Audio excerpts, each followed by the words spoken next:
सारन गुरु के digital platform पे आप सभी प्यारे बच्चों का फिर से स्वागत है। मैं सुलेमान सर। बच्चों, आज आप लोगों के लिए मैं लेकर आया हूँ इस चैप्टर का सबसे लास्ट पार्ट, मतलब पार्ट 3। हम लोग जो बात कर रहे हैं बच्चों आवर इन्वायरमेंट्स के बारे में, हमारा पर्यावरण। इस हमारे पर्यावरण में बच्चों 2 वीडियो ऑलरेडी मैं बना चुका हूँ जो आप लोग देख भी लिए होंगे, और अब ये लास्ट वीडियो जो है बच्चों, जो 3rd पार्ट है, इसमें इसको फिनिश कर दूंगा, मैं खत्म करूंगा आज। ठीक है, सवाल ये है कि आज हम लोग क्या क्या डिस्कस करने वाले हैं। तो देखिए, आज का जो टॉपिक होगा बच्चों वह है हम लोगों का बायोमैग्निफिकेशन, जिसको हम लोग जैव आवर्धन के नाम से हम लोग जानते हैं। तो जैव आवर्धन के बारे में बच्चों हम लोग डिस्कस करेंगे।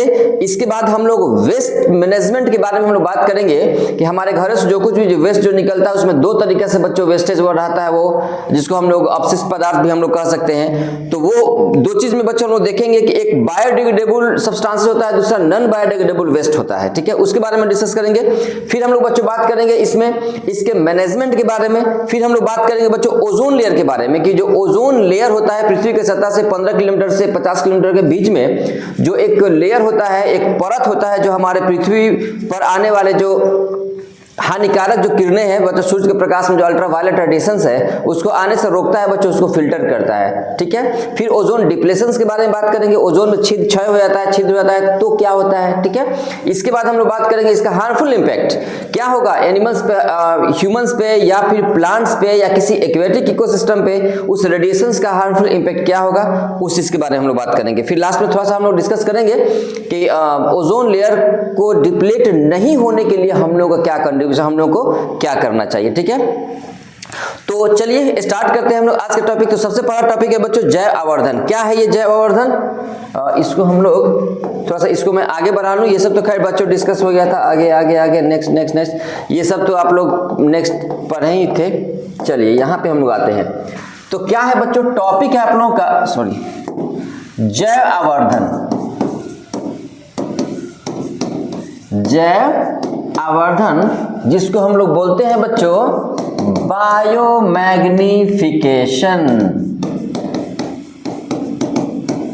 तो देखिए, बहुत आसान भाषा में समझिए क्या है ये बायोमैग्निफिकेशन। ठीक है, पहले इसको पतला कर लीजिए थोड़ा सा।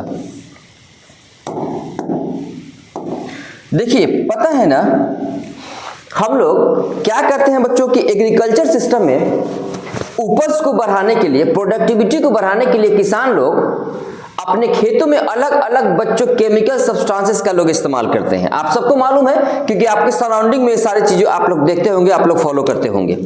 उसमें क्या होता है बच्चों, प्रोडक्टिविटी को बढ़ाने के अलग अलग उर्वरक का हम लोग इस्तेमाल करते हैं, केमिकल फर्टिलाइजर का हम लोग इस्तेमाल करते हैं, insecticide, weedicide, herbicide, fungicides, weedicides. ठीक है, अलग अलग तरह के खरपतवार को मारने के लिए और भी उपज बढ़ाने के लिए अलग अलग तरह के केमिकल का हम लोग इस्तेमाल करते हैं। होता क्या है बच्चों, ये जितने भी तरह का जो सारे के जो केमिकल्स जो हम लोग खेतों में इस्तेमाल करते हैं वो सब क्या होता है बच्चों, एक तो मिट्टी में हम लोग डाले। ठीक है, उस मिट्टी से बच्चों वाटर के साथ डिजल्व होकर जब ऑस्मोसिस के द्वारा जब वाटर एंड मिनरल्स जब पौधों के अंदर जाता है तो 2 प्रोसेस बच्चों आप लोगों को पता होगा, विसरण जो बोलते हैं ना, डिफ्यूजन और ऑस्मोसिस, दोनों के द्वारा वह जो सब्सटेंसेस का जो हम लोग कीटनाशक का या उर्वरक का जो हम लोग इस्तेमाल किए खेतों में, वह क्या हुआ कि बच्चों डायरेक्टली इनडायरेक्टली वो पौधों में गया। कहाँ गया?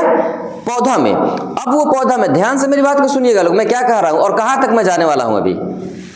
तो आप जो भी different use of the different chemical substances in the agriculture system, तो उसमें वो सारे केमिकल्स डायरेक्टली इनडायरेक्टली पौधा में गया, और उस पौधा के अंदर जाने के बाद बच्चों अब क्या हुआ, अब वहां से बच्चों या तो प्राइमरी कंज्यूमर्स में गया, secondary consumers, tertiary consumers, top, और सबसे टॉप पे तो हम लोग ये हैं।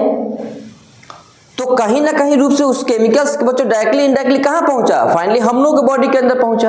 और वो कौन सा सब्सटेंसेस है बच्चों, तो नॉन बायोडिग्रेडेबल है। जो केमिकल्स का जो हम लोग इस्तेमाल कर रहे हैं, ऐसा नहीं है कि उस केमिकल्स को माइक्रो ऑर्गेनिज्म जो सूक्ष्म जीव होता है बच्चों, बैक्टीरिया, फंगस, ये सारी चीजें, उसको डिकम्पोज करके उसको ब्रेकिंग डाउन कर दिया, सारे उसके मॉलिक्यूल्स अलग अलग कर दिए। जो आप लोगों ने पढ़ा होगा 9th क्लास में, बायोजियोकेमिकल साइकिल पढ़ा होगा ना, carbon cycle, nitrogen cycle, sulphur cycle, phosphorus cycle. ठीक है, तो ये साइक्लिंग तो यहाँ पे हो नहीं रहा है क्योंकि वो नॉन बायोडिग्रेडेबल सब्सटेंसेस है, वो अनिम्नकरणीय है बच्चों, अजैव निम्नकरणीय। तो अब क्या होगा कि वो डायरेक्टली इनडायरेक्टली आपके बॉडी के अंदर पहुंच गया या अदर एनिमल्स के बॉडी के अंदर पहुंचा बच्चों, लेकिन पहुंचने के बाद तो उसका हार्मफुल इंपैक्ट होगा ही होगा। उसका जो असर होगा, तो इसीलिए बच्चों आज के डेट में देखिए ना, हर डॉक्टर के पास देखिए तो सैकड़ों की संख्या में लाइन लगा हुआ है। तरह तरह का बीमारी, ऐसे ऐसे बीमारियां, ऐसे ऐसे लोगों को कम से वीक में 40 साल 45-50 साल में लोगों के बॉडी के अंदर तरह तरह का डिजीज हो जा रहा है, जैव जैसा दिखने लग रहे हैं। वो क्या कारण है? इतने कैंसर का पेशेंट बढ़ गए हैं हमारे समाज में। डायबिटीज मेलिटस 30 साल 35 साल की उम्र में डायबिटीज मेलिटस शुगर की बीमारी हो जा रही है। क्या कारण है? छोटे छोटे बच्चों में थायराइड वगैरह और भी कई तरह का बीमारियां हो जा रहा है। क्या कारण है? तो अगर सबसे बड़ा अगर हम लोग बात करें तो याद रखिएगा बायोमैग्निफिकेशन इसका बहुत बड़ा रोल है। अलग अलग तरह का जो डिजीज है, क्या करना है, मेडिकल सिस्टम इतना हम लोग का बच्चों डेवलप कर रहा है, इतना एक से एक एंटीबायोटिक आ रहा है, एक से एक मेडिसिन आ रहा है, इसके बावजूद भी लोगों की बीमारियां दिन प्रतिदिन बढ़ती जा रही है। क्यों? तो बच्चों याद रखना कि जो सबसे ज्यादा, क्योंकि जाहिर बात दुनिया के जितने भी सारे लिविंग ऑर्गेनिज्म हैं, जितने भी सारे हेटेरोट्रॉफ्स हैं, जितने भी सारे कंज्यूमर्स हैं, वो सारे के सारे बच्चों डायरेक्टली इनडायरेक्टली तो प्लांट पे ही डिपेंड है। और उस प्लांट में जाहिर सी बात है अनाज के फॉर्म में जो हम लोग खाना पीना कुछ भी खाते हैं, या इंसेक्ट खाता है या अदर एनिमल्स खाता है, तो इनफैक्ट उसमें अगर उस प्लांट्स में, उस पौधों में अगर नॉन बायोडिग्रेडेबल केमिकल्स वगैरह अगर जाएगा तो इनडायरेक्टली रूप से तो हम लोगों के बॉडी के अंदर तो आएगा ही आएगा। और यही कारण है बच्चों, इस पे कंट्रोल करना बहुत जरूरी है। अगर गवर्नमेंट इस पे अगर ध्यान नहीं दिया तो आने वाला दौर जो होगा, आने वाला जो समय बहुत बुरा होने वाला है। और भी कई तरह का बीमारी है, मुझे उम्मीद है कि आने वाले समय में कैंसर का पेशेंट और बढ़ते चला जाएगा। अब इसमें मैं खैर बहुत डीपली मैं नहीं बताऊंगा, बस आप लोग इतना ही समझिए कि बायोमैग्निफिकेशन बच्चों क्या होता है कि अलग अलग तरह का केमिकल सब्सटेंसेस जो कि एग्रीकल्चर सिस्टम में जो हम लोग इस्तेमाल करते हैं, और वह डायरेक्टली इनडायरेक्टली एक तो पौधों में जाता है, पौधे से primary consumers, secondary consumers, tertiary consumers, food chain, आहार श्रृंखला के माध्यम से फाइनली जो सबसे टॉप पे जो कंज्यूमर्स रहता है, जो हम लोग अपने आप को रखते हैं, ह्यूमंस रहता है, उसके शरीर में, उसके बॉडी के अंदर वो चला जाता है। वो आप ये मत समझेंगे कि फूड चेन के अंदर सिर्फ 10% एनर्जी का ट्रांसफरिंग होता है। एनर्जी का ट्रांसफर तो होता ही है, साथ साथ वो सारे नॉन बायोडिग्रेडेबल सब्सटेंसेस का भी बच्चों ट्रांसफर होता है एक से दूसरे ट्रॉपिक लेवल में। ठीक है, तो ये तो हो गया आप लोगों का क्या बोलते हैं बायोमैग्निफिकेशन, जैव आवर्धन प्रोसेस, ये हो गया। ठीक है, क्या होता है? तो इसका डिफरेंशियल खैर आप लोग अपने लैंग्वेज में हमेशा याद रखिएगा। एग्जाम में क्या दिया रहता है कि student have to answer in own words, कि विद्यार्थी को अपने शब्दों में आंसर लिखना है। तो जो मैं बताया हूं उसको अपने शब्दों में इसका डिफरेंशियल खुद से लिखिए आप लोग। ठीक है, क्या लिखेंगे आप लोग कि बढ़ती जनसंख्या को देखते हुए, समझिए लोग ध्यान से, बढ़ती बच्चों जनसंख्या को देखते लिए किसान क्या होता है कि अपने खेतों में उर्वरक शक्ति बढ़ाने के लिए, खेतों के फर्टिलिटी को बढ़ाने के लिए अलग अलग तरह का केमिकल्स, कीटनाशक का उसका इस्तेमाल करता है। और वो डायरेक्टली इनडायरेक्टली क्या होता है कि पौधों में जाता है, पौधे से फाइनली इंसान के शरीर में जाता है, और जाने के बाद उसका हार्मफुल इंपैक्ट होता है। वो उसकी प्रोडक्टिविटी को बढ़ाने के लिए, फसल के उपज को बढ़ाने के लिए किसान उसका इस्तेमाल करता है, लेकिन वो ये नहीं जानता है कि उसका हार्मफुल असर भी होगा, उसका हार्मफुल इंपैक्ट भी पड़ेगा, बुरा असर भी पड़ेगा, लेकिन इस पे कोई ध्यान नहीं देता है वो। तो चलिए, ये हो गया तो बच्चों बायोमैग्निफिकेशन। ठीक है, लेकिन एक बात जरूर याद रखिएगा, ये सब जो नॉन बायोडिग्रेडेबल, ये सब क्या होता है? नॉन बायोडिग्रेडेबल होता है। जनरली क्या होता है? Non biodegradable.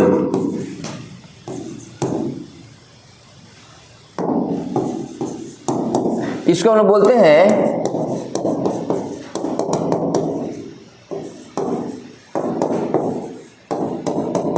अजर निम्नकरणीय। ठीक है, खैर इसके बारे में तो अभी हम लोग डिस्कस करने ही वाले हैं इसके बाद। तो ये तो हो गया बच्चों बायो मैग्निफिकेशन, जैव आवर्धन। अब हम लोग नेक्स्ट टॉपिक पे आते हैं, और वह है बच्चों वेस्ट मैनेजमेंट के बाद। ये छोटा छोटा टॉपिक है और इसमें बहुत ज्यादा दिमाग लगाने की जरूरत नहीं है, लेकिन आप लोगों को समझना जरूरी है। अब क्या है, हम लोग बात करने वाले हैं नेक्स्ट टॉपिक वेस्ट के बारे में। वेस्ट सब्सटेंसेस क्या होता है एक्चुअल में?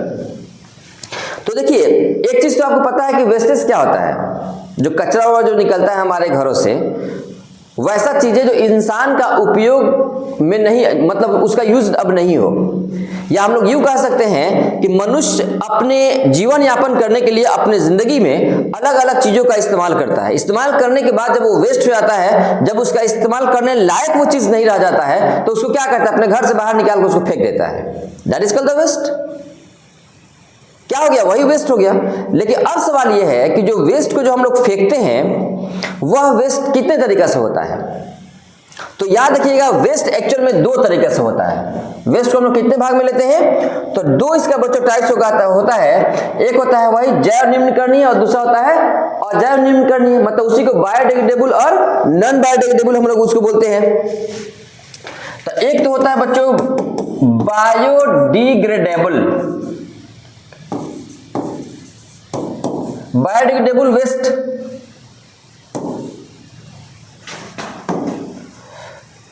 और यहां पे लिखिए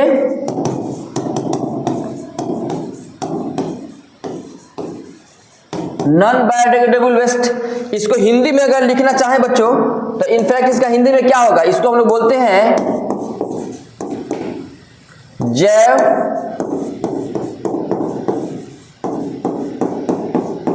जैव निम्नकरणीय और दूसरा होता है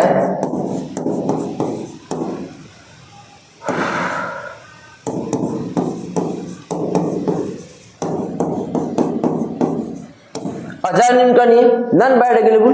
क्या है ये,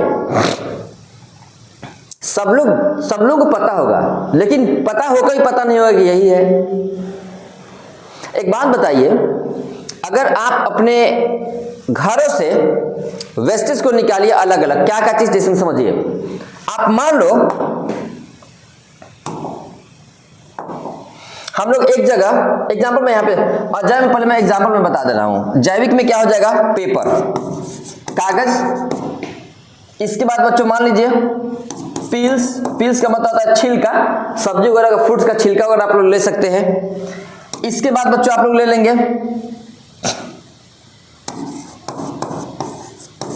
लकड़ी, कोई भी लकड़ी वगैरह बच्चों ले लीजिए, ठीक है। डेड एनिमल्स, डेड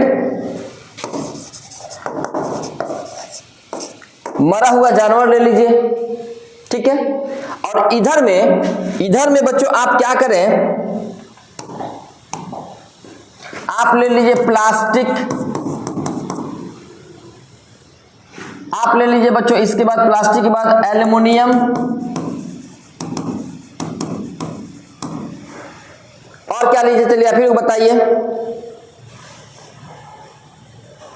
आप लोगों ने नाम सुना होगा कीटनाशक का, डीडीटी का। इसके बाद बच्चों आर्सेनिक का। इसके बाद आप लोगों ने रेडियो एक्टिव पदार्थ, रेडियो एक्टिव सब्सटेंसेस,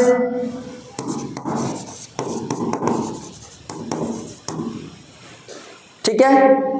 तो ये सब क्या है बच्चों, तो अच्छा और भी चीजें आप ले सकते हैं जो इंसेक्ट, मैं जो थोड़ा देर पहले बता रहा था, आप यहाँ पे एक चीज लिख भी लीजिए, इंसेक्टिसाइड्स, इट से कीजिए। लेकिन टेंशन लेने की जरूरत नहीं है। आप लोग सोच रहे हैं सर खाली एग्जाम्पल लिख दिए, समझाए नहीं। आप एक्टिविटी कीजिए अपने घर में। एक्टिविटी कुछ ऐसा करना है कि आप कहीं पे, आप क्या कीजिए बच्चों, कहीं पे प्लास्टिक जमीन के अंदर गाड़ दीजिए। इसके बाद प्लास्टिक हो गया, इसके बाद बच्चों आप लोग रबर ले लीजिए। इसके बाद डेड प्लांट्स या एनिमल्स कुछ भी ले लीजिए, प्लांट्स व्हाटएवर, कुछ भी प्लांट्स ले लीजिए, एनिमल्स ले लीजिए। इसके बाद पेपर ले लीजिए। इसके बाद एल्युमिनियम फॉल, जिसके अंदर हम लोग रोटी फॉल करते हैं बच्चों, हम लोग लपेटते हैं, आप वो ले लीजिए। इसके बाद आप प्लास्टिक तो खैर हो गया। इसके बाद आप सब्जी का छिलका, उसको हम लोग जो पील्स बोलते हैं, पील्स ऑफ फ्रूट्स ले लीजिए, फ्रूट्स या वेजिटेबल्स कुछ भी ले लीजिए, उससे मतलब नहीं है। इसके बाद आप और क्या लीजिएगा, आप रबर ले लीजिए। रबर तो मैं यहाँ पे ले लिया हूँ, ठीक है।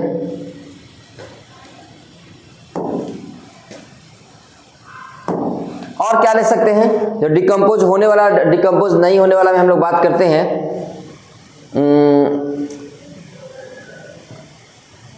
पेपर, न्यूज़पेपर, बुक और कर हो ही गया।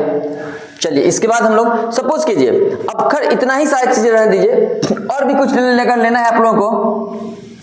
तो खाने की कोई चीजें आप लोग, फ्रूट्स हम लोग यहाँ पे ले लिए हैं। चलिए हम लोग इतना ही पे हम लोग बात करते हैं। सवाल ये है कि अगर ये सब चीज को अलग अलग जगह पे जमीन के अंदर अगर आप गाड़ दीजिएगा तो क्या होगा? तो पता है आप लोग ये ऑब्जर्व करेंगे, देखेंगे ये कि कुछ दिन के बाद जमीन के नीचे डेड प्लांट्स तो नहीं है, पेपर भी नहीं है, इसके बाद बच्चों ये पील सब जो फ्रूट्स का जो छिलका हुआ था वो नहीं है, कहाँ गया? तो बच्चों याद रखिएगा, जो भी निम्नकरणीय सब्सटेंसेस होता है ना वेस्ट, वो सब माइक्रो ऑर्गेनिज्म बैक्टीरिया के द्वारा, फंगस के द्वारा उसको डिकम्पोज करके, उसको ब्रेकिंग डाउन करके सारे उसके मॉलिक्यूल्स को बच्चों अलग अलग ब्रेक डाउन कर दिया जाता है, जिसके द्वारा होता है ना carbon cycle, sulphur phosphorus cycle से अलग अलग तरह का जो साइकिल होता है। तो बायोडिग्रेडेबल वेस्ट उसको बोलते हैं जो कि सूक्ष्म जीवों के एक्टिविटी से, क्रियाओं से वह क्या होता है कि वो टूट जाता है, अलग अलग पार्टों में विखंडित हो जाता है और ब्रेकिंग डाउन होकर सारे अलग अलग हमारे कुछ कार्बन वगैरह मिट्टी में चले जाते हैं, बाकी सब एटमॉस्फेयर में गैसेस फॉर्म में चले जाते हैं सब, ठीक है। लेकिन ये सब जो होता है बच्चों, और भी हम लोग यहाँ पे अगर एग्जाम्पल के बारे में अगर आप लोग बात करें, शीशा, उसको हम लोग बोलते हैं ना ग्लेड, शीशा भी क्या होगा? तो ये सारे चीजों जब आप लोग देखेंगे तो पता चलेगा कि लीजिए प्लास्टिक हो गया, रबर हो गया, एल्युमिनियम हो गया, शीशा हो गया, जिस तरीके से आप मिट्टी के अंदर जहां पे उसको डाले हुए थे गड्ढा करके, वो ठीक उसी तरीके से है। तो सवाल ये है कि वो क्यों नहीं हुआ? क्योंकि इस दुनिया में जितने भी सारे वेस्टेज है, सब चीज पे माइक्रो ऑर्गेनिज्म काम नहीं करता है, सब पे वो एक्टिव नहीं रहता है। तो वैसे सब्सटेंसेस जो कि माइक्रोबियल एक्टिविटीज के द्वारा, सूक्ष्म जीव को क्रियाओं के द्वारा अगर वो डिकम्पोज नहीं हो, अगर वो नहीं सड़े गले, that is called the non biodegradable substances. Example में बच्चों आप लोग देख लिए, प्लास्टिक नॉन बायोडिग्रेडेबल है, रबर नॉन बायोडिग्रेडेबल है, इसके बाद ग्लेड शीशा नॉन बायोडिग्रेडेबल है, एल्युमिनियम नॉन बायोडिग्रेडेबल है, ठीक है। चलिए मैं एकदम देहाती एग्जांपल में बता रहा हूं आप लोगों को। हम लोग गांव देहात में क्या करते हैं कि गाय भैंस का जो गोबर को हम लोग एक जगह, डंग को, गोबर को हम लोग एक जगह फेंकते हैं ना, एक गड्ढा में 2-3 साल 4 साल जब हो जाता है, जब पुराना जब हो जाता है, इसके बाद हम लोग वहां से क्या करते हैं, उसको उठाकर खेतों में हम लोग डालते हैं, खेतों में फेंकते हैं हम लोग उस खादर को, उस गोबर को। तो क्या होता है, जब हम लोग हटाते हैं तो देखते हैं कि उसमें बहुत सारी चीजें, कि सिर्फ गोबर ही नहीं फेंकते हैं ना, उसके साथ साथ बच्चे खेलते कूदते हैं, चूड़ी हो गया, रबर हो गया, पेंसिल कटर सब निकलता है उसके अंदर।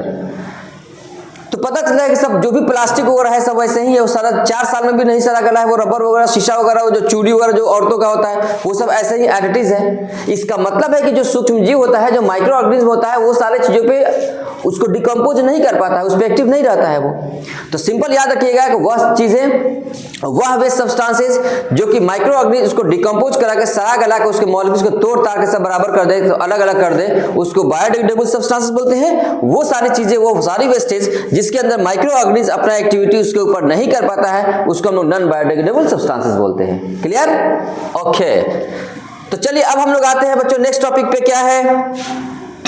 बायोडिग्रेडेबल, नॉन बायोडिग्रेडेबल भी समझ गए। अब है बच्चों एक बड़ा ही important topic, and that is the ozone layer. क्या है वो? बड़ा मजेदार टॉपिक है ये। चलिए मैं आप लोगों को मजेदार कैसा पढ़ा भी देता हूं। तो हम लोग बात करने वाले हैं बच्चों, एक होता है ओजोन लेयर।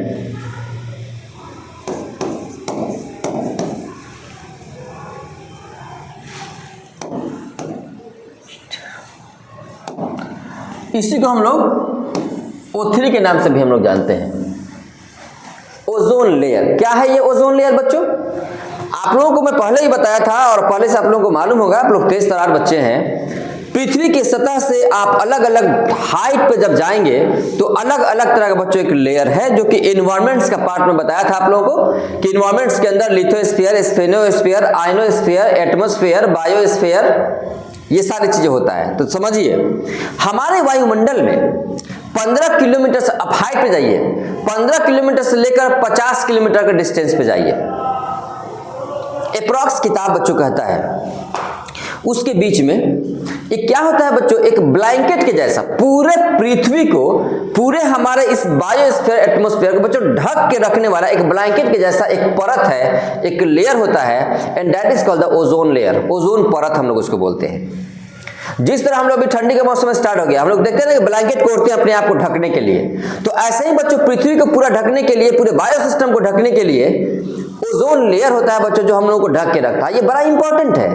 क्या करता है, इसका काम क्या है? तो सूरज से जो आने वाली जो हानिकारक जो किरणें हैं, अल्ट्रावायलेट जो रेडिएशंस है, उसको फिल्टर करता है, वो छानता है वो, और फिल्टर करने के बाद उसको प्योर, मतलब क्या होता है, जब फिल्टरिंग कर लेगा तो जाहिर सी बात है उसके ना के बराबर बच्चों किरणें पृथ्वी पर पड़ेगा, तो उससे क्या होता है कि हम लोग बच जाते हैं। और नहीं तो अगर डायरेक्ट अल्ट्रावायलेट रेडिएशंस अगर लिविंग सिस्टम पे अगर पड़ जाए, हम लोगों को पड़ जाए, तो आप लोगों ने सुना होगा हम लोगों को स्किन कैंसर हो सकता है, विजिबिलिटी खत्म हो जाए, विजन आंख से देखने के, रेटिनल कैंसर हो सकता है, रेटिना हम लोग का गायब हो सकता है, डैमेज हो सकता है।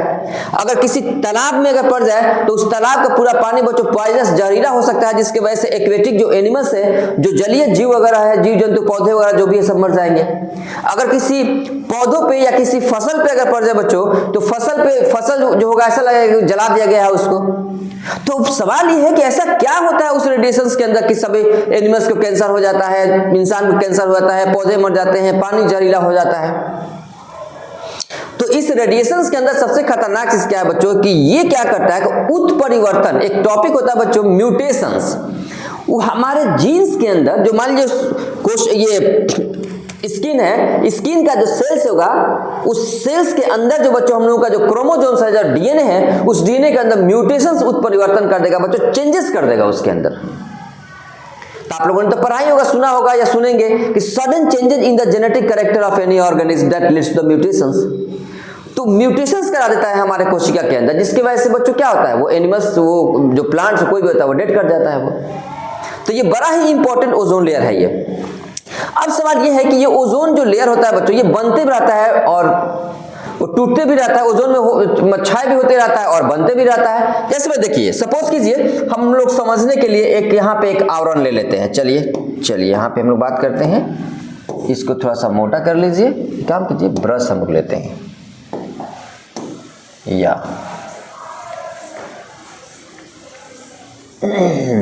एक मैं यहाँ पे क्या मैंने रहा हूं, एक सपोज कीजिए बच्चों ये दिस वन,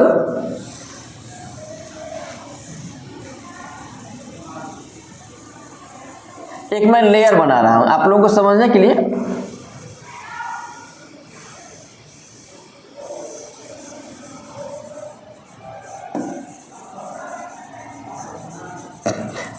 सुनते भी रहिए।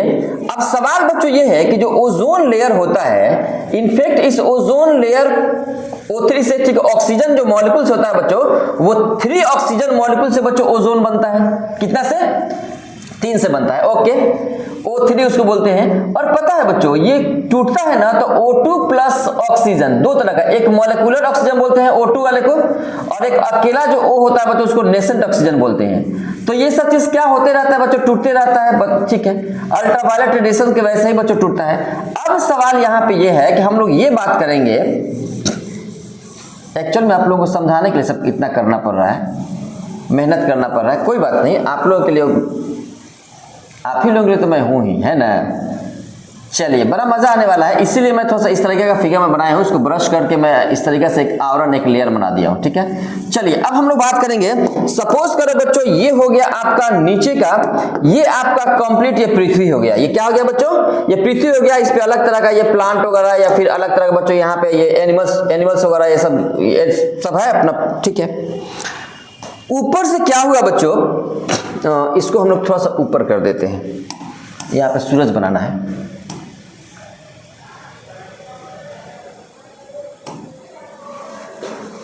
अब क्या होगा यहाँ पे, मिटाओ इसको, चलिए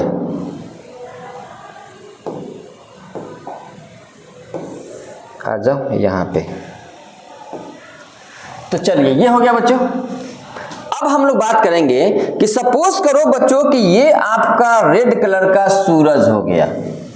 ये क्या हो गया, दिस वन, ये सनलाइट सूरज हो गया। और इस सूरज से बच्चों क्या हो रहा है कि सूरज की रोशनी, किरणें सभी जगह जा रही है, पृथ्वी की तरफ आ रही है। ओके, चलिए जाहिर सी बात है सूरज की रोशनी इस पृथ्वी पर आ रहा है, लेकिन ये जो लेयर है, ओजोन लेयर है, ये इसको एक्चुअल में फिल्टर कर रहा है, फिर वो सूरज की रोशनी नीचे इस पृथ्वी पर आ रहा है, ठीक है।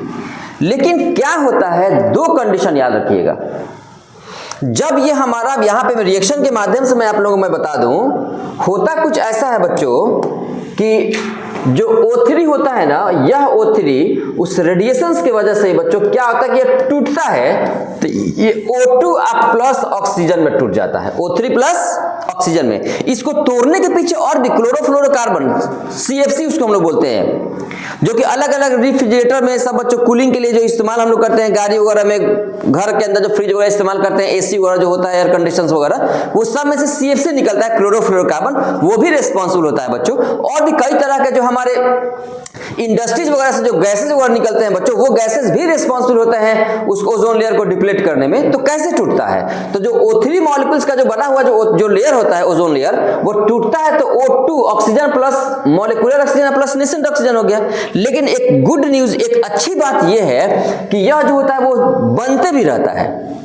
ये बनता कैसे है बच्चों, तो सिंपल, ये जो ऑक्सीजन जो होता है, ये वाला ऑक्सीजन के साथ जुड़ जाता है, और जुड़ के बच्चों फिर ये O3 बनाते भी रहता है। ये दोनों प्रक्रिया चलते रहता है ये।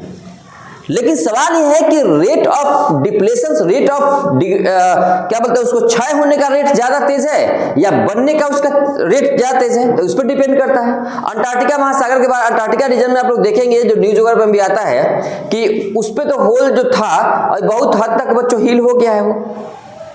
तो अब सवाल यह है कि डिप्लेशंस क्या है, ओजोन थिनिंग क्या है, ओजोन का पतला होना क्या कहते हैं, ओजोन का होल हो जाना क्या कहते हैं, समझिए। अब क्या होगा, यहां पे देखिए, अब मैं यहां पे एक चीज मैं कर रहा हूं कि this is called the ozone thinning. अब यहां पे क्या बच्चों आप लोग समझेंगे, और यहां पे मैं एक चीज कर रहा हूं, और ये हो गया बच्चों सीधे ओजोन डिप्लेशन। ध्यान समझिएगा मैं क्या कह रहा हूं, मैं समझा, चलिए फिगर के माध्यम से आइए। ये जो मैं किया हूं, मतलब ओजोन का जो डिस्टेंस, जो थिकनेस था, मान लीजिए यहां से लेकर यहां तक था उसका थिकनेस, मोटापा इतना आवरण था उसका। लेकिन यहां पे क्या होगा कि डिप्लेट होते होते होते होते अब वो क्या हो गया, धीरे धीरे धीरे धीरे क्या हुआ है वो, अब यहां पे बच्चों इस तरह हो गया, तो यहां पे तो ओजोन पतला हो गया। तो अभी के डेट में अगर आप लोग बात करेंगे तो ओजोन के अंदर कितना ये है, तो जाहिर सी बात है अब उसका थिनिंग बस यहां से लेकर यहां तक ही रह गया है। पहले थिकनेस कितना था, इतना था, अब थिकनेस कितना रह गया, मोटा इतना ही है। तो it is called the ozone thinning. इसको बच्चों हम लोग क्या बोलते हैं, तो इसको हम लोग बोलते हैं ओजोन का पतला होना, ओजोन थिनिंग। क्लियर। और ये क्या है, जो कंप्लीट होल हो गया, अब सूरज की रोशनी बच्चों डायरेक्ट सीधे क्या करेगा, सीधे नीचे आएगा। सूरज की रोशनी क्या होगा, अल्ट्रावायलेट रेडिएशन डायरेक्टली पृथ्वी पड़ेगा, तो डायरेक्टली पृथ्वी पर पड़ेगा, इस होल के माध्यम से अगर आएगा तो वहां का जितने भी सारे जो बायोटिक सिस्टम है, जो लिविंग ऑर्गेनिज्म है, वो सब पे उसका हार्मफुल इंपैक्ट पड़ेगा उस रेडिएशंस का, और सबके अंदर म्यूटेशन होगा, और उसके बाद बीमारियां वगैरह होगी, उसके बाद धीरे धीरे खत्म हो जाएंगे वो। तो अब क्या होता है कि ये जो प्रोसेस में बता रहा था बच्चों, दिस वन, कि ओजोन बनते भी रहता है। तो इनफैक्ट बच्चों ओजोन बनेगा तो उस कंडीशन में हम लोग क्या बात करें, कैसे बनेगा, तो यहां पे देखिए मैं बताता हूं कि धीरे धीरे धीरे धीरे क्या होता है बच्चों, वो ओजोन हीलिंग बोलते हैं उसको, क्या बोलेंगे, ओजोन का हील होना, and that is the this process. इसको थोड़ा सा हम लोग ब्रश ले लेते हैं, दिस वन। अब इसको हम लोग फील करते हैं। अब ये क्या हो गया, अब धीरे धीरे धीरे धीरे बच्चों ये फील हो गया। मैं अलग अलग कलर इसलिए इस्तेमाल कर रहा हूं ताकि ये ओजोन पहले डिप्लीट था, लेकिन अब वो भर गया, वो अब वो क्या हो गया, ये अब ये हील हो गया। तो बच्चों अब इसको आप लोग क्या कहेंगे, तो याद रखिएगा, इसको हम लोग बोलते हैं ozone healing, ozone healing. Clear. और ओजोन डिप्लेशन तो मैं लिखा ही नहीं, कोई बात नहीं है, एक काम कीजिए, यहां पे लिख लीजिए। जैसे मान लीजिए ऐसे हो गया ना, अगर ये डिप्लेट हो गया तो इसको हम लोग बच्चों बोलते हैं दिस वन। इसी प्रोसेस को जो पूरा होल हो जाता है ओजोन लेयर में, इसको हम लोग बोलते हैं ओजोन डिप्लेशन, ओजोन डिप्लेशंस। मुझे उम्मीद है आप लोगों को समझ में आ गया होगा। ओजोन थिनिंग क्या होता है, ओजोन डिप्लेशंस क्या होता है, ओजोन का हीलिंग क्या होता है, ठीक है, ओजोन कैसे बनते रहता है, टूटते भी रहता है, टूटने के पीछे बच्चों याद रखिएगा लोग, मैं यहां पे बताता हूं, CFC क्लोरोफ्लोरोकार्बन बच्चों बहुत बड़ा रिस्पॉन्सिबल है ये उसको ब्रेक करने का, तोड़ने का। अब सवाल यह है कि देखिए बच्चों, देखा ये गया साइंटिस्ट लोगों ने जब रिसर्च किया तो 1980 के आसपास 1980 के आसपास बच्चों देखा गया कि ओजोन बड़ा तेजी से बच्चों वो थिन हो रहा था, वो पतला होने लगा। ठीक है, फिर बाद में साइंटिस्ट लोगों ने रिसर्च किया और 1987 की बात है, 1987 में एक यूएनईपी, याद रखिएगा लोग, यूएनईपी, इसको लोग बोलते हैं United Nations environmental programme. United Nation environmental programme के तहत ये चीज सहमति बना सब साइंटिस्ट लोगों का, अलग अलग देशों का, कि सीएफसी का इस्तेमाल कम से कम होना चाहिए, और नहीं तो सीएफसी के अल्टरनेट में क्लोरोफ्लोरो जो कार्बन होता है, इसके अल्टरनेट में हम लोग कोई दूसरा चीज लाएं ताकि हमारा ओजोन लेयर पे किसी भी तरह का उसका हार्मफुल इफेक्ट ना पड़े, असर ना पड़े। कब की बात है? तो 1987 की बात है बच्चों। लेकिन जो रिसर्च देखा गया था, ओजोन थिनिंग कब सबसे पहले रियलाइज किया गया था कि नहीं ओजोन पतला हो रहा है, और 1980 की ये बात है। मैं उम्मीद करता हूं कि आप लोगों को डेफिनेटली बच्चों समझ में आया होगा।